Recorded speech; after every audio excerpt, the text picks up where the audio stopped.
dokumento na dapat meron ng landlord dyan sa paupahan niya. Number 1, dapat meron siyang contract of lease. Malinaw nakatala doon kung ano ang pagkakasundo nila sa due date at iba pa. Pangalawa, house rules. Para maging payapa yung paupahan mo, nakalagay doon bawal na mag-ingay after 10 p.m. Pangatlo, move-in at move-out inspection. Pangatlo, move-in inspection. Pagpasok ni tenant sa paupahan mo, pa-check mo sa kanya buong unit. Bigyan mo siya ng pagkakataon para ma-check lahat yung bawat sulok ng paupahan mo. Yung lababo, hindi barado yan. At papipirmahin mo rin siya doon. Pangapat, pag alis naman ni tenant, yung move-out inspection naman yung ilalabas mo. Ikukumpara yun doon sa move-in. I-check mo naman yung loob ng paupahan. Kung may na-damage dyan, ilalagay mo doon sa remarks kasi yung damage nun, ibabawas mo naman sa security deposit. At malinaw mong ipapaliwanag nyo kay tenant para hindi kayo mag-away. Panglima, renewal of contract. May nakaredy ka na niyan kung i-renew mo pa ba si tenant ngayong taon na to or hindi na lang. At least may nakaredy ka na niyan. Ipapapirmahan mo na lang sa kanya. Pang-anim, non-renewal of contract. Kung ayaw mo nang i-renew si tenant dahil nga gagamitin mo na yung paupahan mo, ipaparenovate mo yan o titirahan mo yan. Bibigay mo yon at least 60 days para naman magkaroon si tenant ang magkakataong humanap ng bagong bahay na malilipatan niya. Pang-pito, pay or vacate. Pag hindi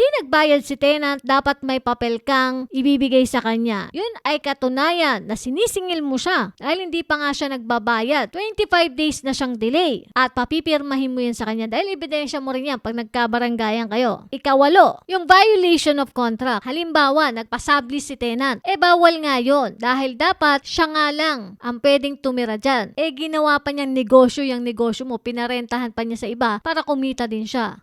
So, violation of contract na yan. So, napakahalaga, meron kang notice letter para madisiplina mo yung tenant. Kaya ka landlord, ihanda mo yung 8 dokumento na yan sa paupahan mo.